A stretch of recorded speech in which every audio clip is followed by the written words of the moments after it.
प्यारे बच्चों, आज हम पढ़ रहे हैं कक्षा 2 का संस्कृत, जिसका पाठ है पाठ 2। पाठ 2 का नाम है संज्ञा शब्दः अकारांत पुल्लिंग, यानी और किसमें? एक वचन में। हम क्या पढ़ेंगे? अकारांत पुल्लिंग एक वचन। चलिए पाठ को पढ़ना प्रारंभ करते हैं। मयूरः मोर, काकः कौआ,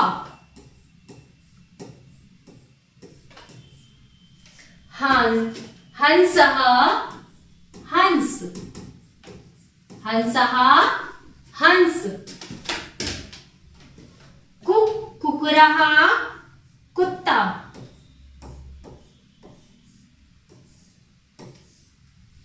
शुकः यानी तोता, कपोतः यानी कबूतर, अश्वः यानी घोड़ा,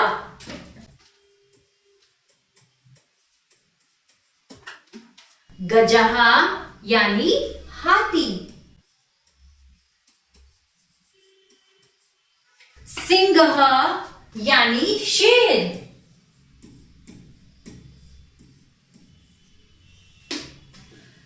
मृगः हिरण,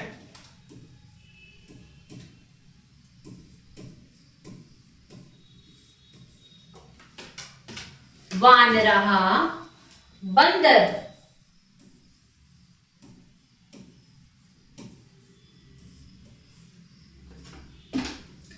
गधर्वः गधा,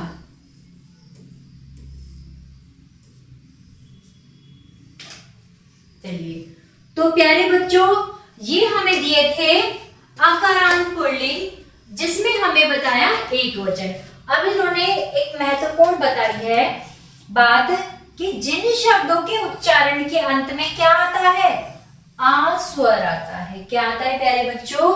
इन्होंने कहा जिन शब्दों के उच्चारण के अंत में आ आता है वे अकारांत शब्द होते हैं, जैसे बालक, सिंह, गजः। क्या अकारांत शब्द होते हैं? कौन से होते हैं? जिनके अंत में आ आता है, जिनके उच्चारण के अंत में आ आता है। तो प्यारे बच्चों, आपने देखा ये था हमारा पाठ 2, जिसमें दिए गए थे संज्ञा शब्द अकारात्मक, अकारांत पुल्लिंग। अब ये अकारांत क्या होता है? इन्होंने बताया है कि जिन शब्दों के उच्चारण के अंत में आ स्वर आता है अकारांत कहलाते हैं। तो प्यारे बच्चों, अभी तक हम पाठ 1 पढ़ चुके हैं, पाठ 2 पढ़ चुके हैं। पाठ 2 का ही हम एक हिस्सा पढ़ेंगे, जिसमें हमें दिया गया है अकारांत पुल्लिंग शब्दों का प्रयोग। किसका दिया गया है? अकारांत पुल्लिंग शब्दों का प्रयोग हमें बताया है, यानी कि जो हमारे अकारांत पुल्लिंग शब्द हैं, हम उनका प्रयोग कहाँ और किस प्रकार करेंगे उसके बारे में हमें बताया है। चलिए पढ़ते हैं। कैसे पढ़ेंगे? एषा का अस्ति, यह कौन है? एषा नरः अस्ति, यह कौन है? यह नर है। कौन है? नर है। एषा का अस्ति, यह कौन है? एषा गजा अस्ति, गजा यानी हाथी, यह हाथी है। एषा क्या? एषा का अस्ति, यह कौन है? एषा वानरा अस्ति, यह कौन है? वानर है यानी बंदर है। एषा का अस्ति, यह कौन है? एषा कुक्कुरः अस्ति, यह कुत्ता है।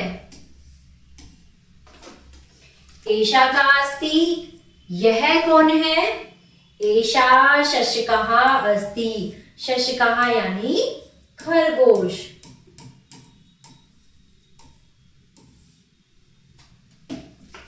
एषा का अस्ति, ये कौन है? एषा कुक्कुटा अस्ति, यह मुर्गी है। कौन है? मुर्गी है। तो प्यारे बच्चों, ये हमने क्या पढ़ा? आकारांत पुल्लिंग मुर्गा। थोड़ी सी गलती हो गई प्यारे बच्चों, इसको पढ़ना मुर्गा, मुर्गा। तो ये पढ़े थे हमने आज आकारांत पुल्लिंग शब्द, जाने की अस यानी होना। धातु क्या है इसकी? वर्तमान काल। चलिए अब हम पढ़ रहे हैं एषा का अस्ति। यह कौन है? एषा शुकः अस्ति। शुका यानी तोता। एषा कः अस्ति। बेटा केशा कः का मतलब है कौन। एषा यानी यह। एषा कः अस्ति? एषा बालकः अस्ति। यह बालक है। तो प्यारे बच्चों, आज हमने पढ़ा आकारांत पुल्लिंग शब्दों का प्रयोग, जिसमें अस का मतलब बताया है होना, और हमारी धातु क्या है? वर्तमान धातु। एषा का मतलब यह, का मतलब कौन। तो आशा करती हूं आप सभी को ये अच्छे से समझ में आया होगा। आपको कोई भी समस्या है तो आप कमेंट बॉक्स में जरूर लिखिए और वीडियो को लाइक करें। धन्यवाद।